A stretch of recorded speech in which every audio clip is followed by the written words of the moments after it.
Governo do Estado do Rio de Janeiro, Secretaria de Estado de Cultura e Economia Criativa, através do edital Cultura Presente nas Redes 2, apresentam Baixada Cênica.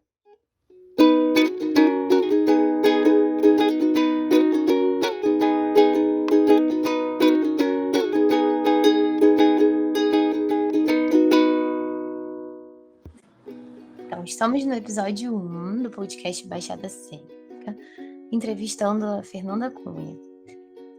O Baixada Cênica é um podcast realizado pelo Coletivo Belacqua, que busca falar e refletir sobre as artes cênicas na Baixada Fluminense por meio de uma conversa com artistas que são moradores e fazem arte dentro desse eixo. E agora, a gente passa a palavra para a Fernanda.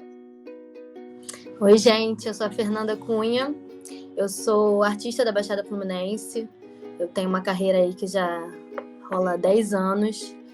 Hoje eu atuo na cidade através da Secretaria de Cultura de Nova Iguaçu e, enfim, desenvolvo oficinas gratuitas para jovens da cidade.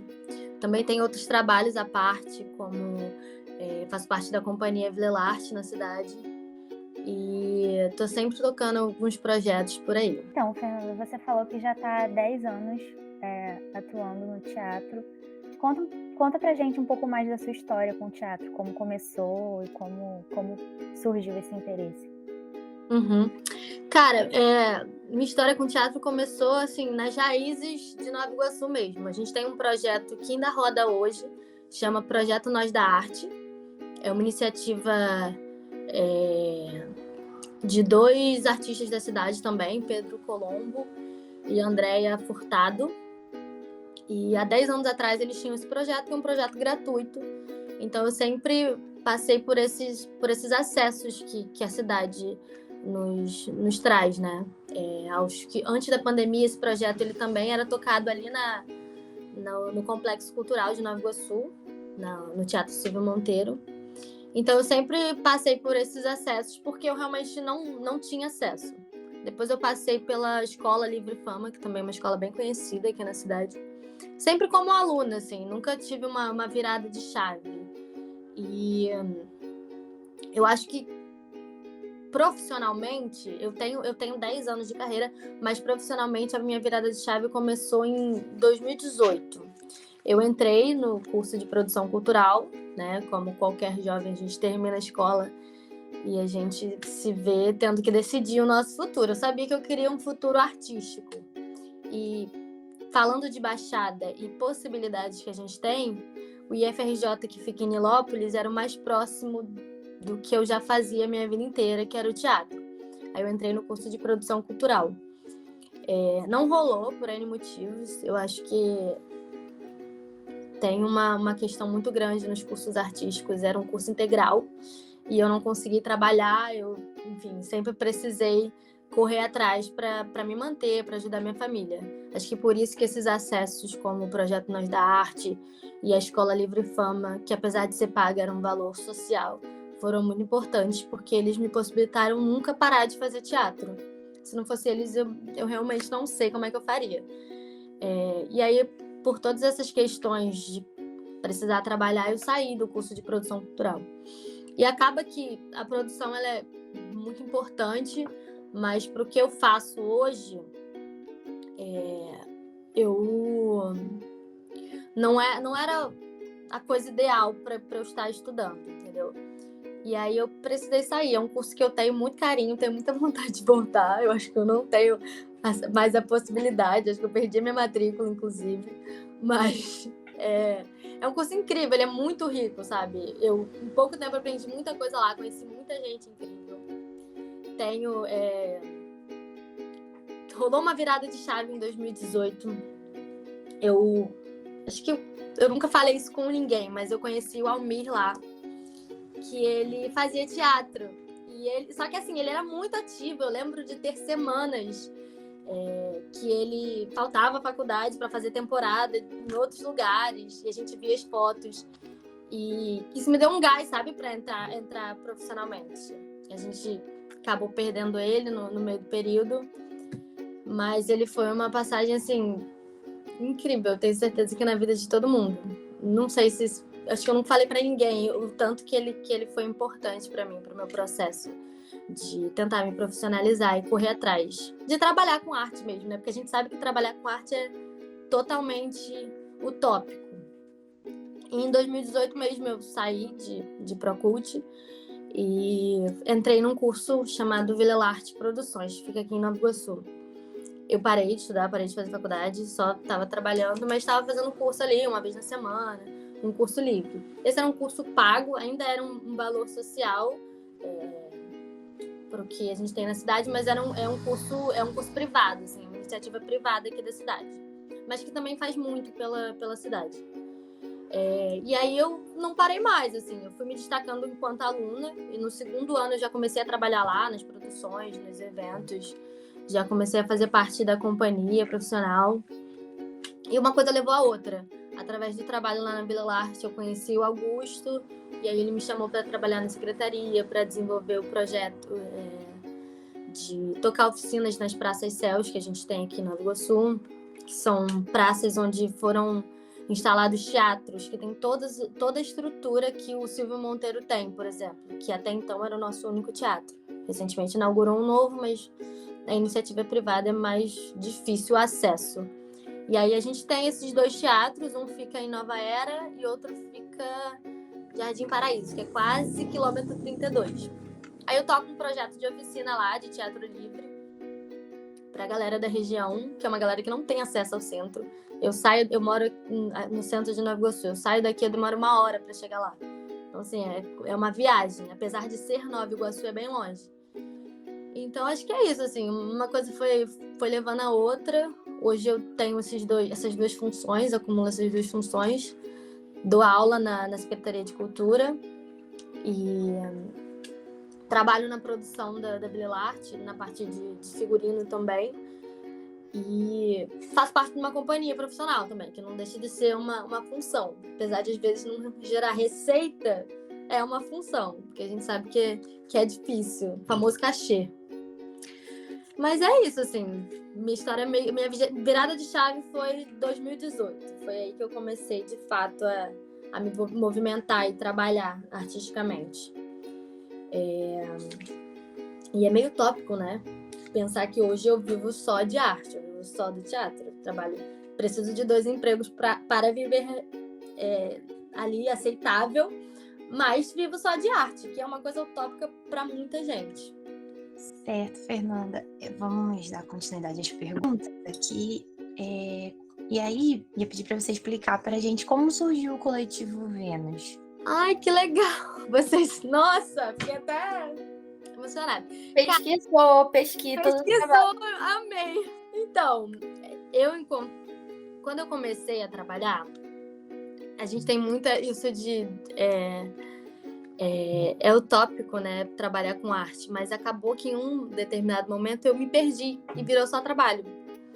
E aí entrou pandemia. Em 2021 eu precisava fazer alguma coisa. Tinham vários projetos, tinham vários festivais de esquetes e outras coisas. E eu escrevo. Eu nunca botei pra frente, mas eu escrevo também. Eu tenho peças, tenho monólogos. Poderia dizer que eu sou dramaturga, mas eu ainda não me atrevo a esse ponto. Acho que preciso de um pouquinho mais de estudo, mas eu tenho trabalhos próprios. E eu fiz uma esquete para Primeiro foi no intuito de entrar nos festivais que estava tendo e nos editais. Mas eu trouxe ela de uma forma muito pessoal para o que eu estava vivendo, sabe? É muito difícil ser valorizado na arte, enquanto mulher mais ainda. Então eu trouxe as minhas vivências para essa esquete. Só que acabou se tornando uma coisa que eu falei por muita gente. Eu falei por mim, eu falei por artistas da música, eu falei por artistas da dança. E eu digo isso não... assim, sem embasamento. Eu conversei com pessoas que assistiram a sketch. E aí eu falei, cara, eu preciso tocar alguma coisa minha, porque eu fico nessa... eu amo trabalhar nos lugares onde eu trabalho, eu amo a secretaria, eu amo a Vila Arte, mas enquanto artista a gente às vezes se sente um pouco vazio de ter algo seu, sabe? De criação.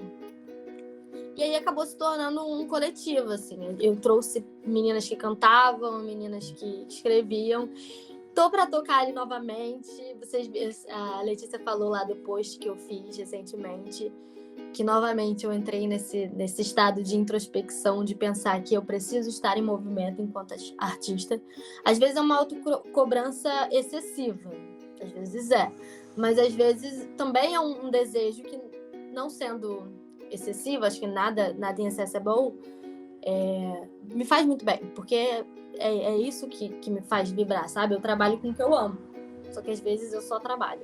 Então o coletivo ele saiu disso, só que acabou se tornando uma coisa, nem era para ser uma parada feminista, assim, mas era uma parada das vivências das mulheres. Quando eu entrei na secretaria, eu tenho cara de nova. Algumas pessoas acham que eu tenho 14 anos quando olham pra mim. E eu sou mulher, né? Então, assim, rolou umas questões com umas pessoas que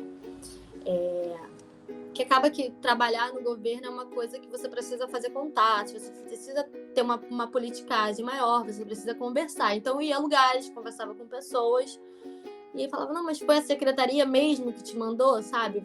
Tinha uma desconfiança do meu trabalho e da credibilidade que o Augusto e o Marcos, que são o secretário e subsecretário, me deram.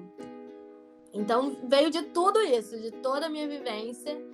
E aí eu trouxe meninas que tinham outras vivências também. A gente eu tô, inclusive, para apresentar novamente. Fiquei até abalada de vocês terem falado, mas eu amei. Acho que tá respondido, mas veio de tudo isso, de toda a minha vivência e de outras pessoas também que me passaram suas vivências. Então, Fernanda, você mencionou a pandemia na sua resposta anterior. Eu queria saber como foi para você, enquanto artista da Baixada, esse período pandêmico. Se foi um período de mais adversidade, se tiveram oportunidades também. Fala um pouquinho pra gente. Cara, pandemia, né? Assim, o primeiro mês foi de tentar entender o que estava acontecendo, e os 4 meses pós-início foi de estagnação. A gente não conseguia nem estudar, né? Assim, passamos tudo para o modelo online, que por um tempo nos serviu muito bem, mas para teatro não rola, não existe teatro online, sabe? A gente tentou fazer de formas diferentes, mas eu faço parte de uma companhia que tem um teatro mais físico. A gente trabalha uma vertente do teatro chamada Teatro do Absurdo, então o online, o virtual, impossibilitou a gente de movimentar, porque a gente tem uma vertente diferenciada. Sabe que tem muita teoria, assim, não estou desmerecendo. Acho que a possibilidade das aulas online ajudaram muitas pessoas, mas a gente acabou ficando estagnado nos 5 primeiros meses, assim. Mas se eu disser que não foi tão difícil quanto foi para outros artistas, isso definitivamente não. Os editais, eles demoraram um tempo para vir, mas vieram com toda a força, e a gente pegou alguns, eu digo eu e minha companhia. Eu não peguei nenhum como proponente, mas entrei como elenco. Mas já no primeiro ano de pandemia, assim, no 2020, né? Em outubro de 2020, surgiu uma oportunidade. Em agosto de 2020, surgiu uma oportunidade de a gente fazer um teatro drive-in. Então, assim, surgiram algumas coisas bem interessantes. A minha companhia, ela participou foi no Top Shop, no terraço do Top Shop, que a gente fez um teatro totalmente diferente. Teatro, a gente tem projeção de voz, né? Nesse modelo drive-in, a gente usava microfone e a gente não se escutava, não tinha retorno, sabe? O áudio que a gente estava falando, que a gente estava encenando, saía no rádio, dentro do carro das pessoas que iam assistir. E, cara, foi muito maneiro, assim, foi uma experiência diferente, meio isolada, assim, não tinha palmas, não tinha rostos pra gente olhar, mas tinha buzina, por exemplo. Então, rolou algumas coisas. Aí, em outubro, também, a gente foi contratado por uma empresa para fazer. Então, na verdade, assim, eu movimentei muito. Inclusive, foi no primeiro ano de pandemia que eu fui convidada para entrar na Secretaria de Cultura. Então eu não tenho muito o que reclamar da pandemia. Queria que tivesse acontecido? Nunca, jamais.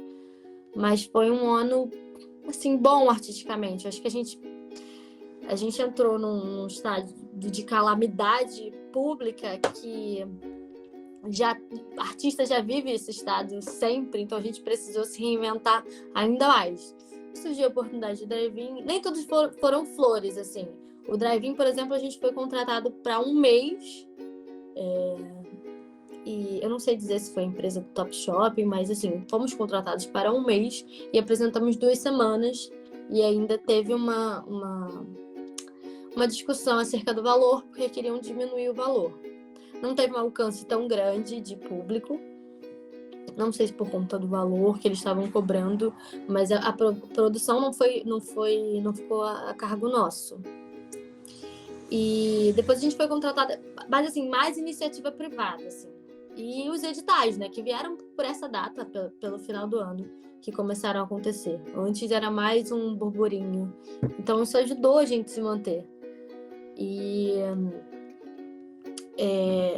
E aí rolou essa oportunidade na Secretaria de Cultura, né? Eu comecei a conversar com o secretário e o subsecretário em outubro de 2021. Assim, bem pico de pandemia, assim. E aí eu só assumi meu cargo no início de 2000 Não, perdão. Eu comecei a conversar com o secretário e subsecretário em outubro de 2020. Eu assumi meu cargo em fevereiro de 2021. Foi um processo de negociação e essas coisas demoram, mas, assim, eu acho que talvez por eu estar movimentando tanto, ter tido drive-in, ter tido essa apresentação da empresa privada, só um OBS, essa apresentação ela foi dentro de um estúdio e foi em live, só que a gente tinha uma outra resolução, foi um mega estúdio, assim, uma produção bem, bem maneira. E foi quando eu toquei também o Coletivo Vênus, então eu tentei estar sempre em movimento. Até por essas questões de edital, o Vênus surgiu por isso, sabe? Para participar de edital. Então, assim, eu não tenho muito o que reclamar, não. Óbvio que foi difícil, a gente precisou se reinventar. Eu trabalhei 20 vezes mais, mas consegui passar por ela. Ilesa, sabe? Tenho amigos que largaram totalmente, por exemplo. Eu tenho um amigo que ele é professor de teatro e não tinha como dar aula de teatro. Ele ainda é professor de teatro para criança. Uma criança não para na frente de uma tela.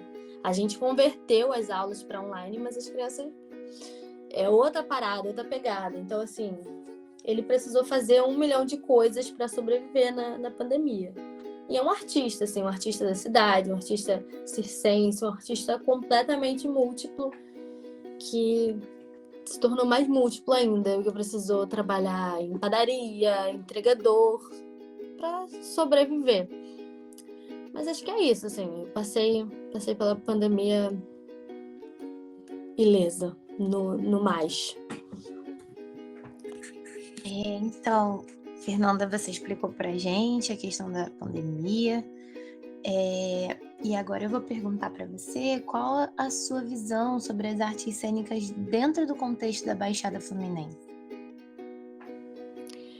Cara, eu acho que a gente tem um potencial muito grande, assim. Eu trabalho majoritariamente em Nova Iguaçu. Mas eu acho que a gente tem um potencial inimaginável, assim, tanto de espaços alternativos que eu conheço, muito provavelmente porque eu tô nesse meio, então eu sei de coisas que nem todo mundo sabe, porque os acessos não estão tão democratizados ainda. Mas a gente tem diversos coletivos, diversos espaços e pessoas e artistas incríveis, sabe? Totalmente capacitados. Então, assim, eu acho que eu acho que ainda precisa de muito incentivo, sabe? A pandemia mostrou muito isso. Mas, de certa forma, teve um benefício. A gente teve os artistas, eles foram catalogados, né? Então, por exemplo, eu que sou artista da cidade e que achava que conhecia muitos artistas dos arredores, eu passei a conhecer muito mais, porque começaram esses projetos dos editais e eu comecei a ver as coisas sendo feitas e divulgadas. É claro que a gente está falando de um contexto que o edital foi uma ajuda financeira, então é claro que tem um incentivo a mais para a galera participar. Mas isso só mostra o tanto de potencial que tem, porque rolou muitos trabalhos incríveis. Eu não sei se essa galera, por exemplo, tocaria um trabalho no amor. Tipo, vou fazer um coletivo aqui, vou tocar. É claro que a gente precisa de recursos, a gente precisa se bancar, né? A gente precisa bancar, no mínimo, o custo, porque é custoso viver de arte. Uma passagem para ensaio, enfim, só quem tá nesse rolê entende. Falando de contexto, artes cênicas em Baixada, eu acho que a gente tem um dos maiores potenciais do Rio, de verdade. Nova Iguaçu é um polo muito grande, tem muitas pessoas que vêm para cá, migram para cá, assim, Queimados, Mesquita. E eu acho que, cara, é difícil falar isso, né? Porque é política pública e acaba sendo um pouco vago, mas eu acho que é a realidade, porque muita gente se mostrou enquanto artista agora, com esses incentivos. Então, se a gente tivesse mais, imagina o que a gente não poderia fazer, sabe? Pensando em organização social e a catalogação que a gente teve dos artistas. Então, acho que é isso. Apesar de ser vago, é a melhor resposta que eu consigo dar. Assim, incentivo e rede de apoio também. Eu acho que a gente tem um apoio, principalmente governamental, falando em cultura, é muito importante. E acho que é isso. Acredito muito no potencial.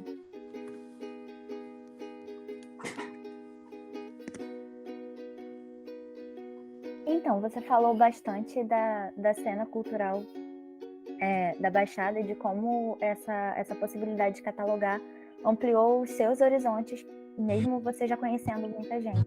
Eu queria perguntar para você o que você acha que vale a pena destacar na cena cultural da Baixada e aí, de repente, saindo desse eixo de Nova Iguaçu, algum outro lugar que você conheça. Cara, tem o Donana, né? Que é um centro de... É Belford Roxo, né? É Belford Roxo. E ele tem umas paradas... Ele tem uma agenda fixa que aquele lugar não para. E assim, eu fico passada, porque eu nem acho que é só sobre o lugar em si, sabe? A gente busca muito com os editais que tiveram, o teatro aqui da Casa de Cultura, o Silvio Monteiro, ele ficou completamente congestionado. Todo mundo precisava usar ele para fazer seus projetos. Só que a gente tem espaços alternativos que podem ser usados, inclusive da Secretaria de Cultura. Então, eu acho que, assim, eu destaco o Donana. Eu sou suspeita para falar, eu gosto muito, muito do trabalho deles, eu acho que eles estão sempre em movimento. E é um espaço alternativo que pode ser usado até por outros artistas de outras cidades. Eu confesso que eu fico meio sem saber o que responder em relação a outros municípios de espaços alternativos mesmo, porque eu não conheço, eu não sei, eu acho que esses acessos precisam ser mais democratizados.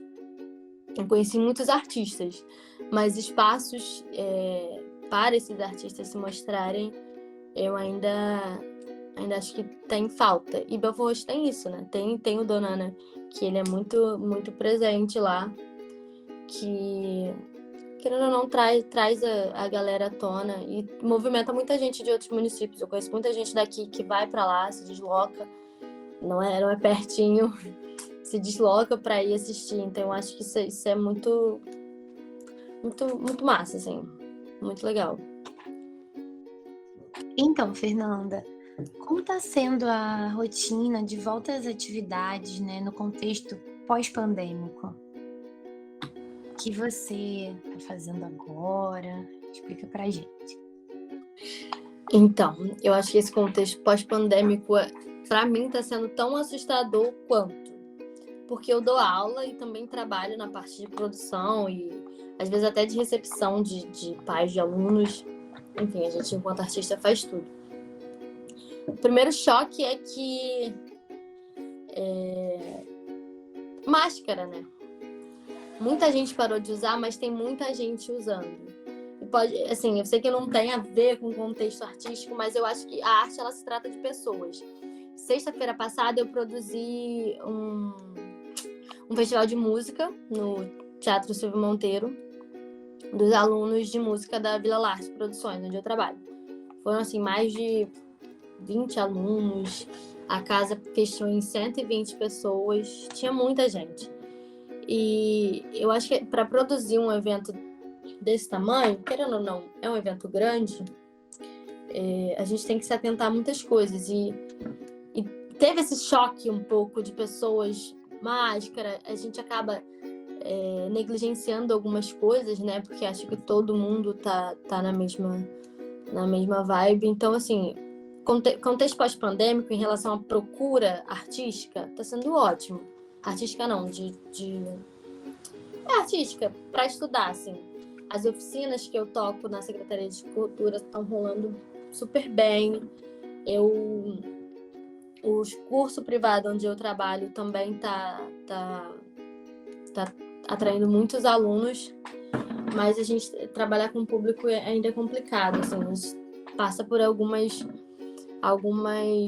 discussões. E uma delas é a apresentação, né? A gente teve um festival de música onde a maioria dos alunos escolheu não usar máscara, nem usar nada, mas tínhamos 5 alunos, 5 de 20 é bastante coisa, que usaram face shield, como era apresentação de música para cantar ou tocar instrumento. Então, assim, na verdade, essa semana eu tô passando por um processo de repensar como é que vai ser esse processo pós-pandêmico, porque para a gente atender todos os públicos. Mas está sendo bom, assim, de procura. As pessoas estão se sentindo mais seguras para fazerem certas práticas. E pensando nisso também, que a procura aumentou, porque a segurança aumentou, eu acho que a gente está optando por pensar no todo, assim, no coletivo. Essa questão de uso de máscara e outras coisas ainda é algo muito discutível. Mas acho que é isso, assim. Tá promissor, eu tenho produzido bastante coisas. Eu vou estar em temporada mês que vem agora em Ipanema. Vou ficar o mês inteiro, não é enquanto produtora, enquanto atriz. Vou estar sábado e domingo, todos os sábados e domingos de junho, no Teatro Cândido Mendes, em Ipanema. Então, assim, as coisas estão acontecendo. E foi um convite. A gente não...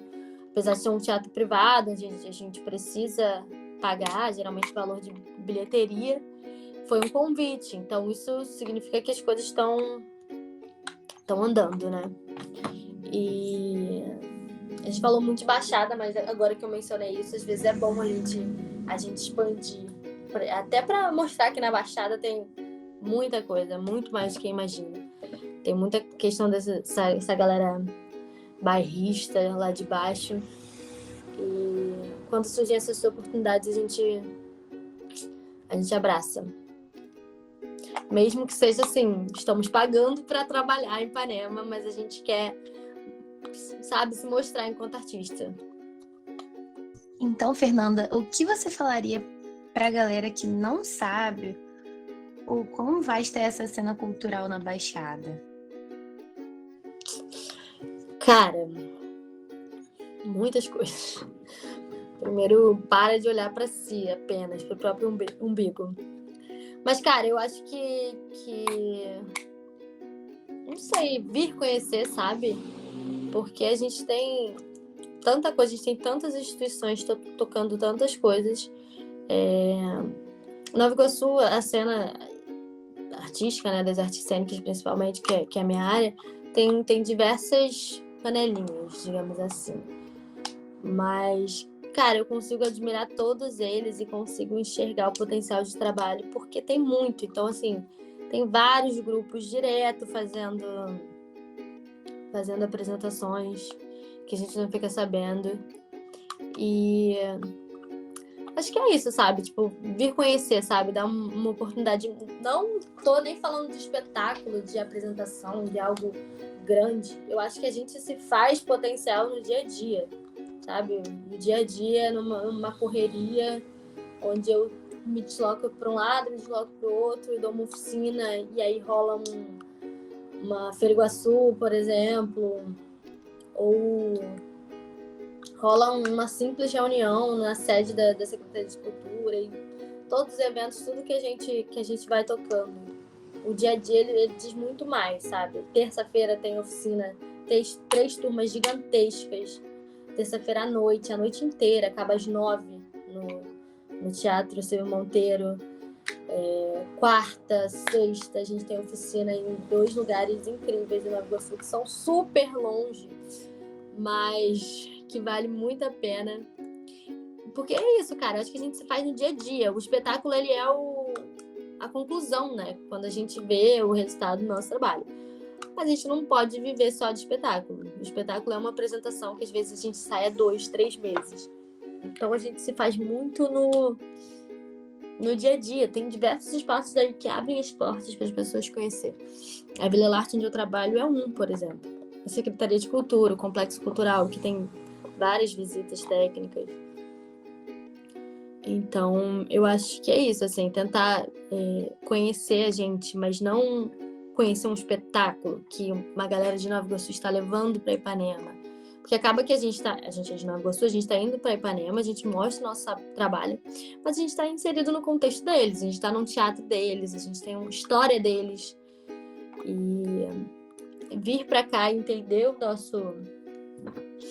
nosso dia a dia, eu acho que é muito mais valioso do que assistir um espetáculo. Claro que assistir espetáculo é ótimo, super valoriza a gente, paga ingresso pra gente ganhar cachê, é muito bom, a gente precisa ser remunerado, precisamos falar sobre lanche não é cachê. Mas por conhecer de verdade é outra parada, assim. Tem escolas aí como o Fama, que eles estão sempre... Eles são bem... Tem uma dinâmica bem coletiva, sabe? Eles estão sempre se ajudando, fazendo N campanhas, eu acho super massa. E outros lugares também, sabe? É a minha história, né? Querendo ou não, eu tô falando da minha história, mas não é nem só a minha história, é a história da cidade, sabe? A gente passa pelo Nós da Arte, que tem os primórdios do teatro aqui. Esse diretor que eu mencionei, o Pedro Colombo, hoje eu faço parte de uma companhia que o meu diretor, ele tem 36 anos. Eu fui aluna do Pedro Colombo, o meu diretor foi aluno do Pedro Colombo, e todo mundo que eu conheço foi aluno do Pedro Colombo. Então isso é parte da história da cidade também. Se você conversar com qualquer tem vários nomes que vão ser citados. Então é isso, assim, vamos criar um tour por Nova Iguaçu, faz uma aula experimental em cada curso, e entender um pouquinho da cidade. Porque se faz no dia a dia, né? O espetáculo é só a cerejinha do bolo, que é ótimo. Mas é só o fechamento do ciclo. Então, agora a gente está se encaminhando para o final desse podcast. Eu queria agradecer, que foi maravilhoso passar esse tempo com você, Fernanda, e escutar as suas histórias e as suas reflexões. E para encerrar, eu queria te perguntar como que foi essa... Não é bem uma experiência, mas se ver nessa situação de ser obrigada a se reinventar. Você falou, por exemplo, das aulas de teatro que tiveram que sofrer alterações. Então, como foi reinventar essa forma, esse fazer artístico durante a pandemia, e quais os planos que você tem para o futuro? Primeiro eu queria agradecer, mas eu vou agradecer depois de novo, mas é porque eu gosto de falar.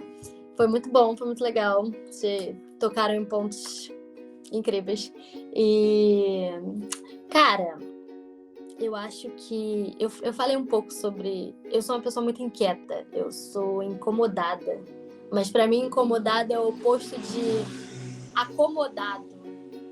Então, eu eu gosto muito de estar em movimento. E só que artisticamente, para trabalhar, eu faço dinheiro com a arte, né? Então, às vezes, chega o início do mês e as contas falam mais alto do que o meu lado artístico. Então, eu acabo priorizando, enfim, o financeiro, e eu acabo me perdendo no meio. Eu me perco no meio de mim mesma, da minha arte. Então, eu sempre gosto de me reinventar. Óbvio que não foi um contexto bom, foi o pior possível, porque eu tinha que me reinventar sem dinheiro, sem poder sair de casa, e assim, com várias questões psicológicas que vieram à tona na pandemia, né? Porque não tem como uma pessoa ficar só no contexto que a gente estava. Então, cara, foi difícil, mas assim, artista a gente tá meio acostumado com isso, assim, reinventar, sabe? A gente... eu vi que, assim, eu tinha que fazer coisas que estavam... A gente se reinventa, mas a gente se reinventava tendo a possibilidade de ir às ruas, por exemplo, de correr atrás, literalmente, no sentido literal da palavra, correr. Não podia correr... E nesse caso, a gente não podia correr além do nosso portão. Então, foi muito complicado, assim. A gente ficou meio dependente das oportunidades. A gente correu atrás, viu que era possível, mas... Sendo bem honesta, as oportunidades que surgiram, como do drive-in e da empresa, que fizeram a gente dar esse start de se reinventar. Mas quando aconteceu, assim, a gente fez jus à oportunidade. Durante a pandemia, uma coisa que a gente fez no curso onde eu trabalho, eu costumo organizar a agenda do curso, a gente faz aulas temáticas. Uma coisa que a gente fez foi convidar artistas para conversar com os alunos. E acabou que foram 4 meses de conversa direta. Então, foi uma forma de se reinventar. A gente conseguiu falar com... Meu Deus, como é que é o nome dele? Um cara do Porta dos Fundos. O nome dele é Fábio, mas não é o Porchat, não. É um outro Fábio. Ele é de Nova Iguaçu. E eu vou lembrar o nome dele. Mas a gente conseguiu falar com algumas pessoas, querendo ou não, o que a gente precisava naquele momento, tanto a gente que estava trabalhando quanto os alunos, era de esperança, sabe? De tipo, entusiasmo. Então a gente começou a mandar mensagem para um monte de artistas, sabe? Uns mais acessíveis. A gente viu, peraí, esse daqui tem menos seguidores, vamos mandar mensagem para ele. E para tentar motivar os alunos. E acabou que motivou a gente. Conversar com eles. Então a gente passou alguns... Isso, Fábio De Luca, ele mesmo. Ele é incrível, gente. Ele é muito, muito incrível. Ele tem uma história de se autoproduzir muito, muito massa. Diria que ele é um produtor cultural. Ele faz muitas coisas além do Porta. Então foi muito legal conhecer esses outros lados. A gente conversou com a Isabela Bicalho, que foi a primeira atriz que fez Narizinho. Hoje acho que ela tá na Record. Enfim, a gente não tinha nada a perder. Então a gente saiu mandando mensagem para todo mundo.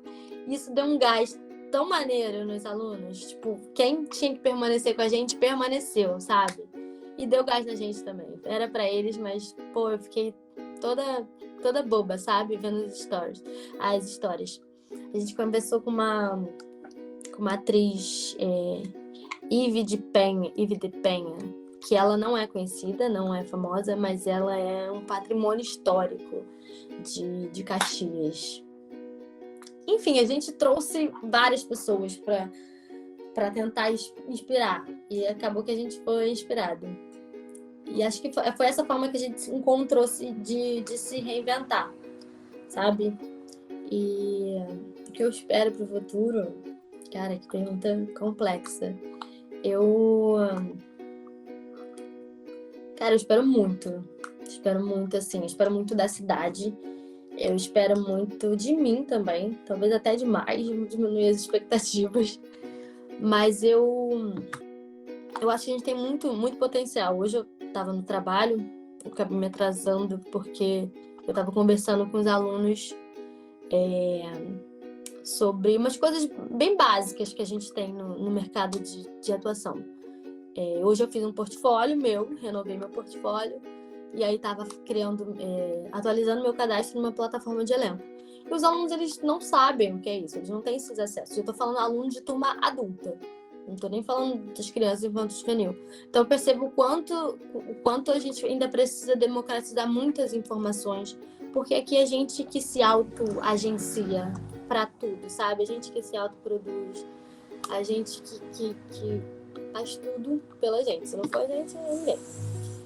Então eu acho que eu espero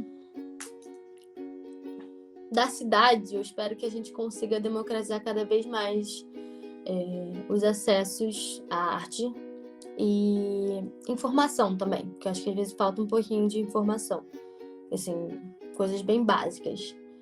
E de mim, cara, eu espero não sair do palco nunca, nem tão cedo. Eu espero rodar muito ainda, eu espero passar por outros teatros, eu espero muita coisa, eu espero ganhar mais prêmios, eu espero não parar, sabe? Porque eu acho que é isso, assim, eu me sinto incomodada de estar parada. Não no sentido ruim da palavra, mas o oposto de acomodada, como eu já disse. E acho que é isso, gente. Eu amei o papo. Eu gosto, modéstia à parte, eu gosto muito de falar de qualquer coisa de arte. E eu fiz meu portfólio hoje, então acho que eu dei uma volta ao passado. Então me deu uma lembrada de tudo. E tem muita coisa, assim, muita coisa para ser dita, muita coisa para ser feita para mim e para outros artistas. E, enfim, eu acho a Baixada incrível. A gente tem artistas incríveis e pessoas que estão produzindo coisas muito legais e incríveis como vocês. E tocar projetos como esses pra gente se conhecer e fazer pontes. Eu adoro conhecer alguém que fala: você é artista, eu também sou artista. E é isso, eu amei. Ai, Fernanda, obrigada, viu? Eu também amei. Nossa, gente, ver você assim, lembrar lá do primeiro período e ver tudo que você falou agora, nossa, muito bom mesmo. Obrigada. Agora ainda fazendo parte, né, do podcast, vou pedir para você deixar as redes sociais, tá bom? Tá bom. Minhas redes sociais são meio complicadas, né? Fernanda Cunha, meu arroba do Instagram é @Ferd, FERDW Nanda. Ferdinanda com W no lugar do I. Preciso mudar isso, a carreira artística diz, mas eu tenho um apego a esse uso. E é isso. Então, galera, se vocês gostaram do podcast e quiserem saber um pouco mais sobre o que está rolando na Belacqua, basta seguir a gente no Instagram, @ColetivoBelacqua, sem ponto, sem nada. Por lá saem também as notícias das nossas produções, tanto as que a gente está tocando agora quanto as futuras. No momento, a gente está com mais 3 podcasts. O Cultural Reset, que é sobre os bastidores caóticos do cinema. O Mojicast, que é sobre a obra do José Mojica Marins, também conhecido como Zé do Caixão. E o Cineclubismos, que é sobre artistas que integram cineclubes da Baixada.